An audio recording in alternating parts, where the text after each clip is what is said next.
네, 우리가 로마서 강의를 계속 이어가고 있습니다. 특별히 이 근래에는 하나님의 진노에 대해서 살펴보고 있습니다. 하나님의 진노에 대해서 살펴보는 이유는 복음 자체가 하나님의 의를 드러내는 거고, 하나님의 의란 하나님의 오르심, 언약적인 신실하심, 하나님의 하나님 되심이라고 했죠. 이 하나님의 의를 드러내려니 하나님의 의와 반역하는 불경건, 불의 때문에 하나님의 하나님 되신 스스로가 진노를 할 수밖에 없는 상황에 처한다고 했습니다. 우리가 하나님을 알만한 것들을 우리 안에, 내면에, 그리고 이 피조세계에 하나님께서 부여해 줬음에도 불구하고 하나님을 영화롭게도 하지 않고 감사치도 하지 않는 우리의 상태가 된 거죠. 그래서 결국은 하나님의 진노가 계속 펼쳐지고, 그 진노의 극치가 우리 가운데 어떻게 펼쳐진다고 했죠? 내버려 두심으로 펼쳐지고 있죠. 내버려 두심은 하나님의 방관이 아니라 적극적 하나님의 진노의 활동이라고 했습니다. 그 내버려 두심은 의외로 우리가 우리의 결정과 우리의 자아의 선택대로, 한마디로 내 마음대로, 내 내키는 대로, 내가 생각하는 대로, 내가 하고 싶은 대로 행하는 자유와 존중을 받는 것처럼 착각이 되나, 사실상 그것은 하나님께서 더 이상 어떠한 형벌로 우리를 채근하시는 것이 아니라 우리 스스로를 내버려 두시는 적극적 진노의 활동 때문에 우리가 더욱더 죄에 사무치게 된다 그랬죠. 그래서 우리가 순리로 쓸 것을 영리로 쓰게 되는 21가지의 죄악을 더하게 되는 이 내팽겨짐 속에서 적극적인 우리의 죄 활동이 더욱더 일어난다고 했습니다. 이러한 죄가 일어나는 가운데 하나님께서 그것에 대해서 분노한다는 걸 알고도 자기들만 행할 뿐만이 아니라 그 일을 행하는 자들에 대해서 옳다고 한다고 그랬죠. 이 한 무리가 있다고 했습니다. 그 죄에 대해서 눈 감아주고 오히려 적극적인 동의와 지지를 해주는 거죠. 너가 그렇게 행하는 것은 옳다 라는 적극적 지지 가운데 결국 서로의 죄를 인식할 수 없는, 죄는 더욱더 팽배해진다 그랬죠. 이게 사실 중요하죠. 가장 못된 짓은 우리가 보기에 선한 행동을 악한 행동으로 뒤바꿨을 때야. 여러분은 잘 알다시피 옛날에 그게 유행했었죠. 할머니가 무거운 짐을 들고 가다 힘들어서 학생 나 이것 좀 도와줘. 그 학생이 도와줬더니 나중에 어떻게 됐었죠? 봉고차에 애를 실어버리고 이렇게 이제 인신매매를 하거나, 딱 못 들은 표정인데 그런 거 좀 유행했었거든. 그죠? 내가 볼 때 그건 너무나 나쁜 행동이야. 그러니까 왜 나쁜 행동이냐면, 그럼 다음에 어떠한 할머니나 할아버지가 무거운 짐을 들어달라고 도움을 요청하게 될 때 우리는 그러한 범죄 행위들에 대해서 들은 것을 토대로 그것을 의심의 눈초리로 보지. 그러니까 불쌍히 여겨야 할 자, 도와줘야 할 자, 좀 부족한 자들의 태도가 그 뒤에 있는 어떠한 음모와 꿍꿍이가 있을 것으로 판단되어 선의를 함부로 행할 수 없게 되는 상황이 돼버리는 거죠. 이건 가장 나쁜 거지. 선하게 해야 될 상황을 음모가 있을 것으로 생각해 선을 행할 수 없는 상태가 되어버린, 나쁜 거죠. 되게 나쁜 거죠. 마찬가지입니다. 그 사람의 죄에 대해서 옳다고 여기고 눈 감아 버리는 것 또한 나쁜 거죠. 적극적인 지지가 되기 때문입니다. 그러나 이 무리 이외에 또 다른 무리가 있죠. 또 다른 무리는, 이 무리는 죄에 대해서 지지해주고 동의해주고 암묵적으로 그렇게 눈 감아준다면, 또 다른 무리는 오히려 노출하는 겁니다. 죄에 대해서 지적해야 하는 거죠. 그것은 하나님께서 기뻐하시지 않는 거야. 너 그렇게 하면 형벌을 당해. 어떻게 그런 일을 행할 수 있어? 라면서 그 사람을 비난으로 몰아가고 결국은 그 사람이 형벌받아야 마땅할 존재로 심판의 발언을 하는 것. 죽음의 질서라는 표현을 썼었는데, 죽음의 질서 가운데 그 사람을 판단하는 것. 그러니까 이것은 정상적인 이해력, 정상적인 분별력, 우리가 마땅히 이성을 가진 존재로서 하나님의 뜻, 아니면 우리 일상에 대한 이해를 분별하는 분별력이 아니라 그 사람을 죽음의 질서로, 심판의 형태로, 나는 심판자가 되는 것처럼 그 사람을 죽이는 형태에 관한 판단하는 무리가 있다고 그랬죠. 이 무리의 무서움은 그 사람이 어떠한 죄를 공개적으로나 아니면 사적으로 죄를 지적함을 통해서 나는 그 무리에 속하지 않는 것처럼 착각하는 형태가 일어난다고 그랬죠. 근데 이거는 비단 우리에게 흔히 일어나는 거예요. 우리가 어떠한 일을 깨닫게 되면 그것을 모르는 자를 비난하거든요. 근데 웃긴 것은 본인도 전에 몰랐어. 본인도 그 사안에 대해서 몰랐었어. 나중에 알게 됐잖아. 알게 되고 난 다음에 무서운 건 지 몰랐을 때를 생각 안 하는 거죠. 모르는 애들에 대해서 아니면 모르는 지인에 대해서 비난을 가하는 거야. 이게 우리가 벗어날 수 없는 어떠한 자만이 아니라 우리 모두가 겪는 일이죠. 나는 이제 알았어. 그것에 대한 진위를 파악했어. 그것에 대한 숨겨진 의도를 알았어. 너는 모르니? 그거 어떻게 모를 수가 있니? 라는 것으로 비난을 행하면서 자기 몰랐을 때를 간과하는 행위가 우리 가운데 굉장히 많이 빈번하게 일어나면 그것을 통해서 나는 괜찮은 자리에 올라온 것처럼 착각을 하게 되죠. 어떠한 발언을 하고 지적인 알무로 사람들에게 나의 생각을 얘기하는 것으로 나는 그들과 다른 무리처럼 생각이 되는 거죠. 그 무리가 지금 2장 1절에 있는 겁니다. 제가 2장 1절 한번 읽을게요. 그러므로 남을 판단하는 사람아 누구를 막론하고 내가 핑계하지 못할 것은 남을 판단하는 것으로 내가 너를 정죄하니 판단하는 내가 같은 일을 행함이니라. 이미 우리는 같은 일을 행하고 있으면서도 어떠한 발언, 죄에 대한 노출, 지적을 통해서 나는 그 무리에 속하지 않는 것처럼 착각하게 되며 그래서 뭔가 나는 심판을 받지 않는 것처럼 그 무리에 속하지 않는 것처럼 착각하는 무리들이 있다 그랬죠. 하지만 이 무리들에게 하는 말은 너가 심판을 피할 줄로 생각하느냐? 이것은 결국 심판을 피한다고 생각하면서 하나님의 그 용납하심과 길이 참으심을 너는 지금 멸시하는 것이다 라고 했습니다.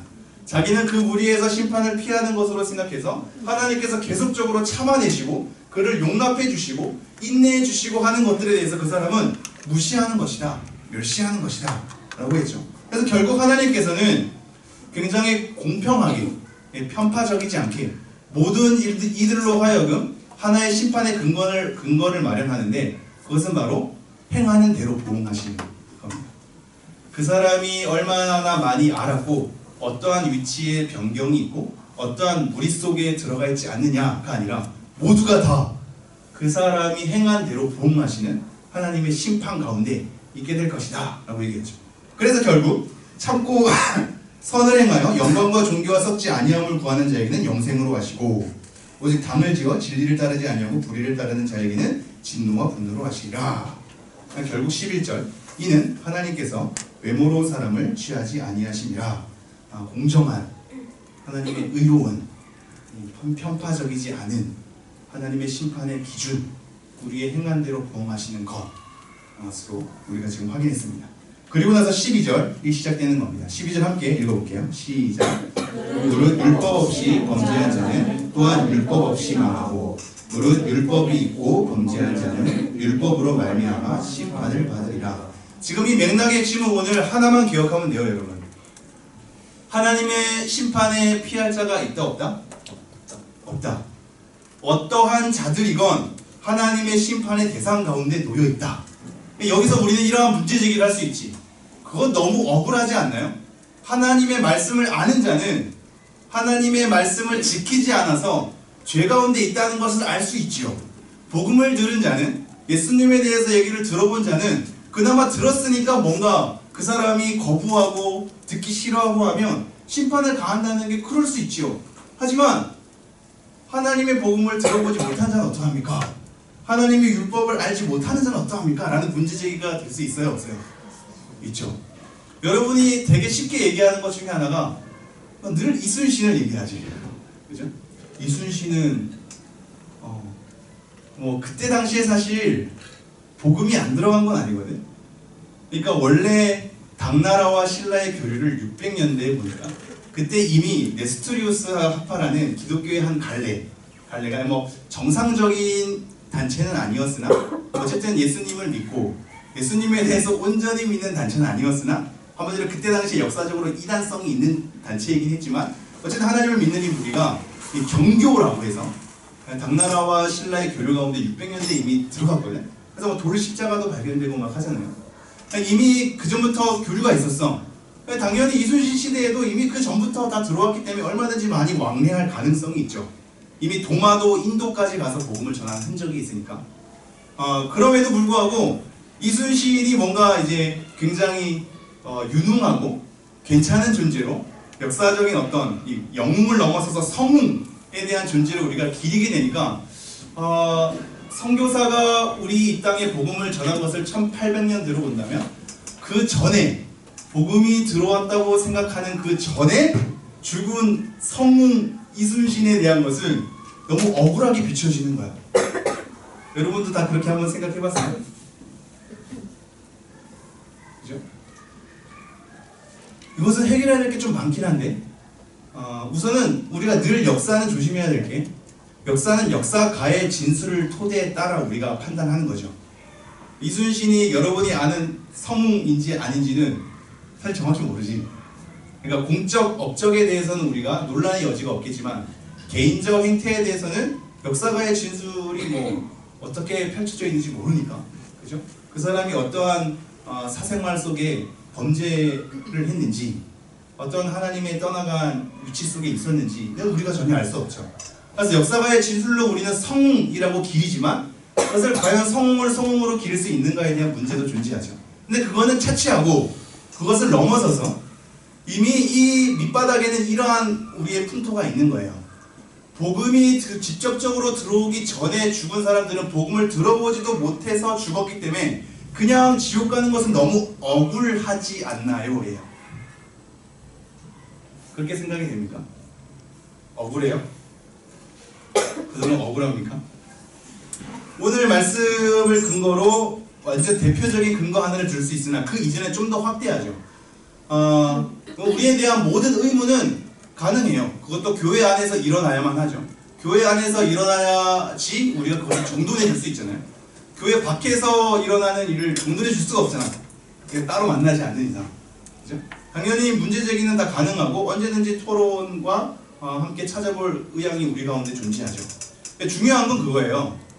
하나님이 불공평하고 불공정하게 복음을 늦게 이 조선 땅에 집어넣음으로 말미암아 그 전에 있었던 안타까운 인물들을 그냥 지옥으로 보내버리시는 하나님의 잔인함에 대해서 나는 굉장히 불공정함에 의의를 제기합니다. 라고 하는 것은 하나님의 일하심을 전혀 모르는 겁니다. 왜냐하면 이미 하나님은 활동하셨죠. 언제 활동했어요? 우리 조선 땅에 첫 발걸음을 뗀 사람은 누구야? 당군이에요? 당군이라 치죠. 당군이라 치고 그 땅이 흩어지고 첫 민족이 형성되는 것에 대한 시기는 바벨탑 사건 이후잖아. 그죠?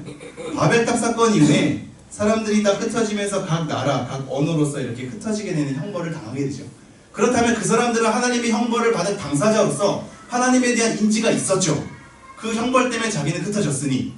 그럼 그렇게 흩어져서 첫 땅을 밟게 되고 그 후손들을 또 생성을 하게 될 때 이 후손들에게 하나님에 대해서 알줄 책임이 누구에게 있어요?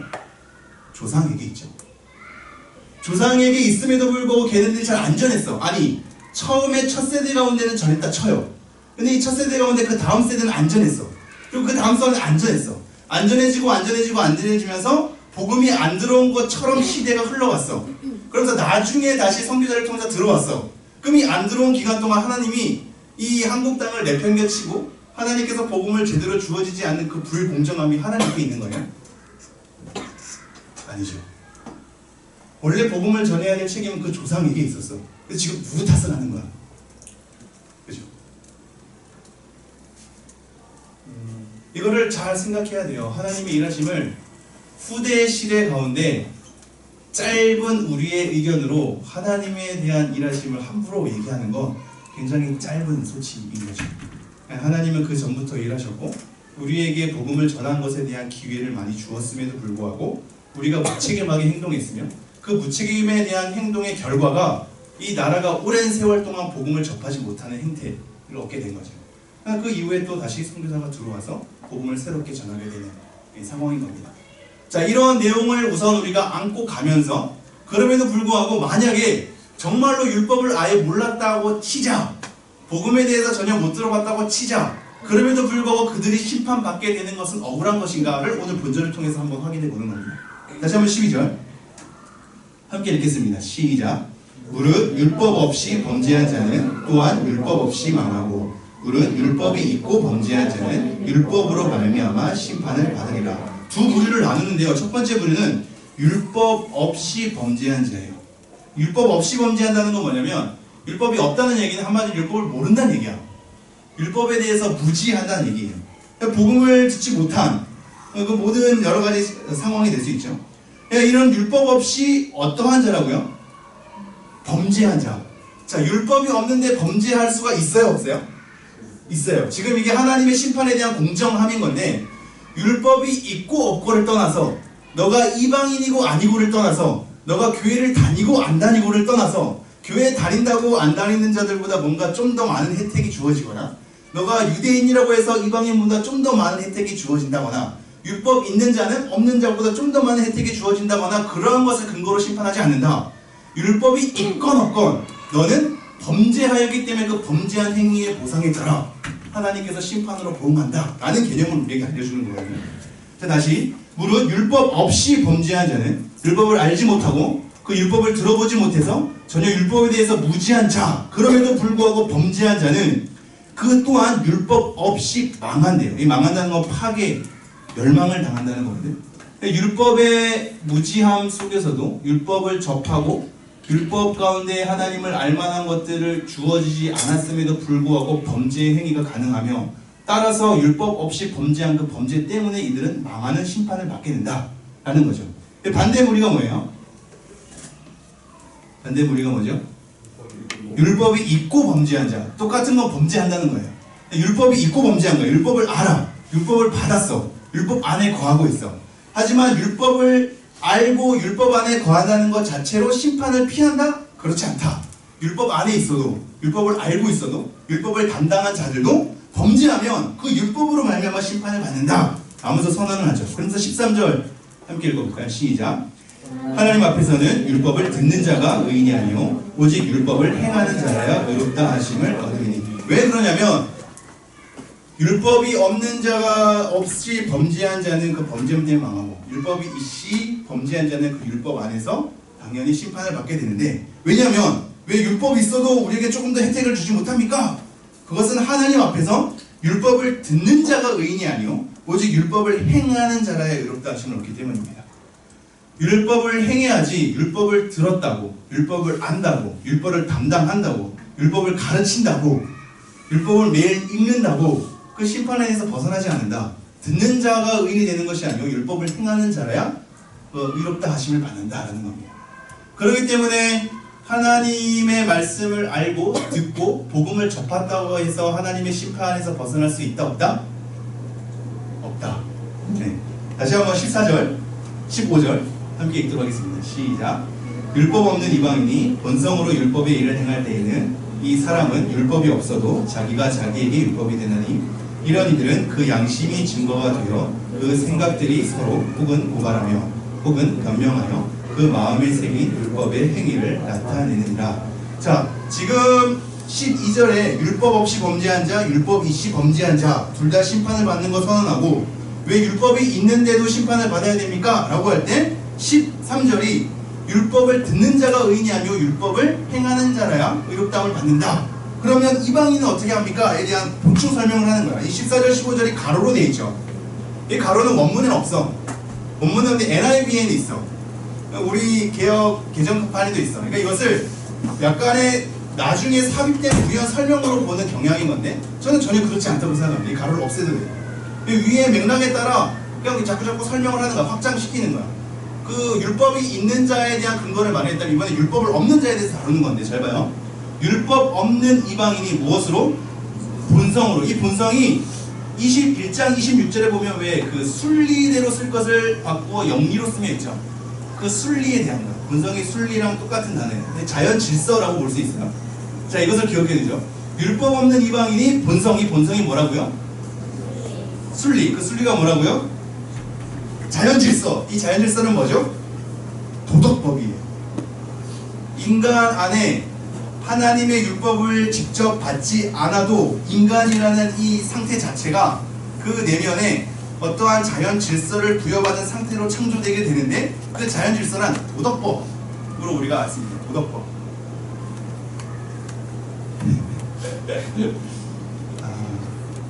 14절 다시 한번 경건한 마음으로 읽어보죠. 시작. 율법 없는 이방인이 본성으로 율법의 일을 행할 때에는 이 사람은 율법이 없어도 자기가 자기에게 율법을 얻는다. 이 맥락을 잘 보십시오. 율법 없는 이방인이야. 율법을 알지 못해. 받지도 않았어. 율법 안에 거하지도 않아. 그럼에도 불구하고 이 이방인이 심판받을 수밖에 없는 근거를 하나 마련하는데, 그게 뭐냐면 하나님은 모든 인간을 창조할 때 율법이 있건 없건 그 사람의 인간된 자체에 그 안에 자연 질서라는 순리를 하나님께서 허락하셨는데, 그 인간에게 도덕법이라는 것이 있는 거다. 그래서 이 본성으로 율법의 일을 행하는 거야. 율법을 모르는데 율법의 일을 행해. 한마디로 하나님 말씀을 모르는데 하나님께서 뜻하신 바에 대한 선한 일들을 이 사람이 더듬어서 그것을 행하는 거야. 이건 너무나 기가 막히는 얘기죠. 왜냐하면 하나님을 알지 못해도 선, 악을 분별할 수 있는 기준이 그들에게 있어 없어? 있는 거예요. 그러니까 그 기준에 대한 목록이나 그것에 대한 형벌에 대한 절차나 어떤 정도에 따라서는 다 다를 수 있어. 문화에 따라서 여러 가지 인류의 어떤 흩어진 정도에 따라서 그들만의 가치에 따라서 다를 수 있어. 근데 웃긴 건 뭐냐면요, 그 모든 어떤 차등성에 대해서 지금 제가 얘기하는 것이 아니라 모든 사람이 무엇은 맞다, 무엇은 아니다라는 분별 기준을 갖고 있다는 거야.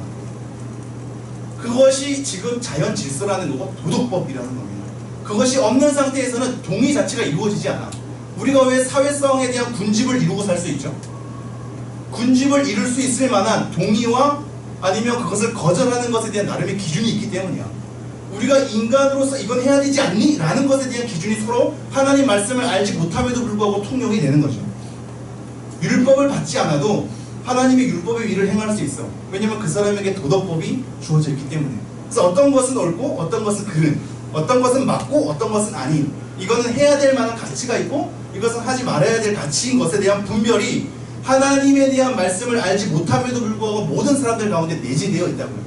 그러니까 합의가 이루어지는 거고 법률이 제정되는 거고 나름대로의 규칙이 마련될 수 있는 거야. 여러분, 이건 너무나 중요합니다. 율법 없는 이방인이 본성으로 율법을 행할 때에는 이 사람은 율법이 없어도, 즉 하나님의 말씀 이것을 알지 못하고 무지하고 받은 바가 없어도 뭐가 뭐에게 율법이 된다고요? 자기가 자기에게 율법이 된다고. 이 본성 때문에, 내가 가진 도덕법 때문에 무엇이 옳고 그르고 무엇이 맞다 아니다라는 걸 내가 얘기할 수 있는 어떤 마음의 상태가 있다라는 이 도덕법 때문에 이것이 나에게 오히려 이제 뭐죠? 율법이 되는 거죠. 자기가 자기에게 율법이 되나니. 자, 15절 함께 읽겠습니다. 시작. 이런 이들은 그 양심이 증거가 되어 그 생각들이 서로 혹은 고발하며 혹은 변명하여 그 마음에 새긴 율법의 행위를 나타내느니라. 자, 이 15절 초도에는 이렇게 번역이 되어 있어요. 그러니까 이런 이들은 그 마음에 새긴 율법의 행위를 나타낸다. 이게 초도에 나와 있어. 자, 자기가 자기에게 율법이 되어서 이런 이들은 그 마음에 새긴 율법의 행위를 나타낸다. 내가 가지고 있는 이 본성, 순리, 자연질서, 도덕법 때문에 내가 어떠한 일을 행하게 될 때 행해야만 한다라는 것에 대한, 이게 정원 명령이라고 하잖아. 행해야 된다라는 것에 대한 어떤 법에 대한 굴레 속에서 자기가 자기에게 율법이 되므로 내 마음속에 있는 것이 자꾸 나타내지는 거야. 자기가 이제 율법의 행위대로 지금 살아가는 것을 나타내고 있는 거죠. 자, 이런 이들은 그 마음에 새긴 율법의 행위를 나타내느니라. 근데 뭐가 지금 딱 떠오르냐면 그 양심이 증거가 돼요. 뭐가 증거가 된다고요? 양심. 잘 봐요. 양심 동그라미 치고, 그 다음에 그 뭐가 서로 고발한다고요? 생각. 자, 그 생각들이 서로 혹은 고발하며, 이 고발이라는 것은 이제 법적인 용어야. 자, 변명이라는 것도 법적인 용어예요. 변호하는 거야. 혹은 변명하여 그 마음에 새긴 율법의 행위를 나타내느니라. 지금 양심, 생각, 마음 세 개가 지금 나타나고 있어요. 그 사람의 본성, 자연 질서, 순리, 도덕법이 우리의 양심, 우리의 생각, 우리의 마음 속에서 이것이 다 이루어져 만들어져 가고 있는 거예요. 그러니까 이 마음에 어떤 율법의 행위가 나타나게 되는 거고, 나타나게 되는 동기가 우리 안에 인간에게 보여진 양심 때문에 그런 거고, 그 양심에 대해서 이 사람의 생각이 다 연결되는 거죠. 그러니까 양심은 감정의 상태만이 아니라 그 사람에 대한 이성의 상태, 판단이기도 한 거죠. 그러니까 이 이성과 이 생각과 이 마음과 그 안에 있는 양심, 이 세 가지가 다 서로 영향을 주면서 그 사람에게 부여된 도덕법을 발휘하게 되어 있는 거죠. 그것으로 이방인은 당연히 심판의 근거가 된다라고 얘기하고 있어요. 그러니까 하나님의 말씀 몰랐으니까 봐줘야 되는 거 아닌가요? 난 하나님 믿지도 않았는데 왜 그것을 따라야만 하죠? 아니, 저는 복음 들어보지도 못했습니다. 율법을 읽을 시간도 없었어요. 저는 그거 전혀 들어본 적도 없어요. 없어요 라는 것으로 하나님의 심판을 피할 수 없는 것은 율법 없이도 너가 너에게 율법이 되는 그 도덕법 때문에 너는 당연히 심판을 받아야 될 근거를 마련하고 있다. 너의 양심이 그것을 증거하고 너의 생각이 그것을 증거하고 너의 마음이 그것을 나타내고 있다라고 얘기하고 있는 거예요. 제가 다시 한번 15절. 이런 이들은 그 양심이 증거가 되어 그 생각들이 서로 혹은 고발하며 혹은 변명하여 그 마음에 새긴 율법의 행위를 나타냅니다. 서로 고발하고 변명하면서 자기가 어떤 법적인 심판에서 벗어나는 것처럼 자꾸 항의하겠죠. 그러나 그 사람 마음 가운데 있는 도덕법, 양심, 생각들이 서로 충돌을 일으키면서 이것이 나타내지는 거예요. 하나님 앞에 심판받을 근거로 자꾸 사용이 되는 겁니다. 그러면서 16절 이렇게 얘기하고 있죠. 함께 읽겠습니다. 시작. 곧 나의 복음에 이른 바와 같이 하나님이 예수 그리스도로 말미암아 사람들의 은밀한 것을 심판하시는 그날이라.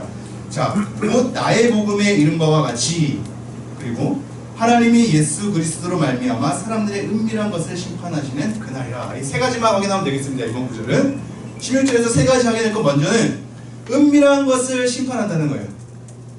은밀한 것은 뭐예요? 숨겨진 거죠. 감춰진 거죠.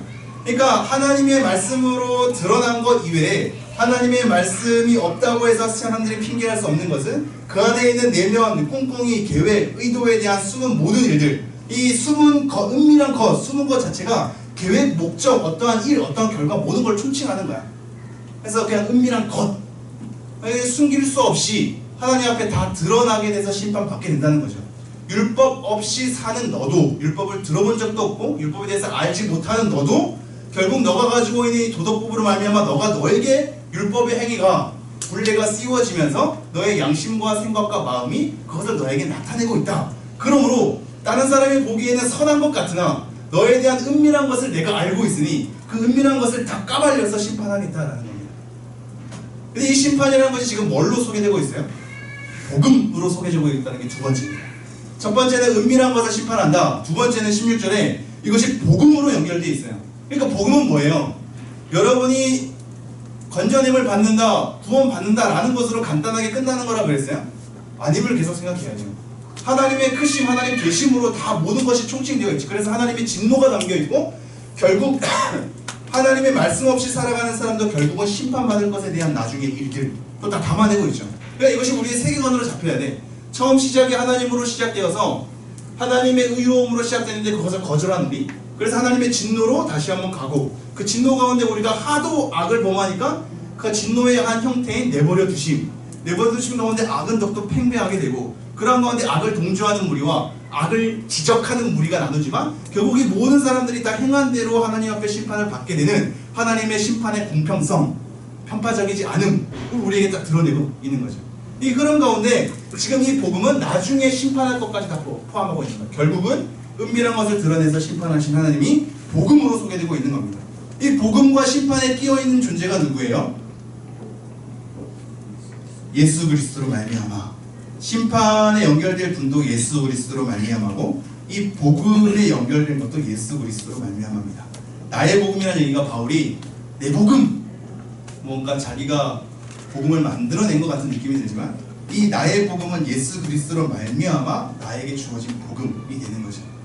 그래서 복음에는 예수 그리스도로 말미암아가 끼어있고 심판에도 예수 그리스도로 말미암아가 끼어있는 이 세 가지 형태, 복음에 대해서, 예수 그리스도에 대해서, 심판에 대해서 마지막 16절이 마무리를 하고 있습니다. 정리하죠. 엄청난 은혜로운 멘트죠. 정리하죠. 지금 우리가 계속 확인하는 것은 모든 사람이 하나님의 심판에서 벗어날 수 없다는 것을 확인하고 있는 겁니다. 율법을 맡은 자들도 벗어날 수 없다. 율법을 전혀 몰랐던 자들도 벗어날 수 없다. 율법을 전혀 몰랐던 자들은 그 자신 스스로 인간됨에 있는 본성, 도덕법 때문에 자기가 자기에게 율법의 행위를 만들게 되고 그 가운데 양심과 그 생각과 마음이 그 율법의 굴레를 나타내고 있으니 그것으로 말미암아 심판받을 것이다. 율법을 아는 자들도 아는 것으로 끝나지 않는 것은 아는 것이 의롭게 만드는 것이 아니고 행하는 자라야 의로움을 만드는 것이니 너가 율법을 알고 맡았다고 해서 심판을 피할 수 없다. 결국 이 심판은 복음 안에 담겨져 있으면 그것은 예수 그리스도로 말미암아 우리에게 던져지고 있다 라는 것으로 오늘 본문을 마치고 있습니다. 우리가 하나님의 심판 아래 피할 수 없는 존재라는 걸 계속적으로 확인하면서 거기에 누구를 기대해야 할 것인지를 우리의 내면에서부터 좀 갈망으로 흘러나오는 우리 모두가 되었으면 좋겠습니다. 기도하겠습니다.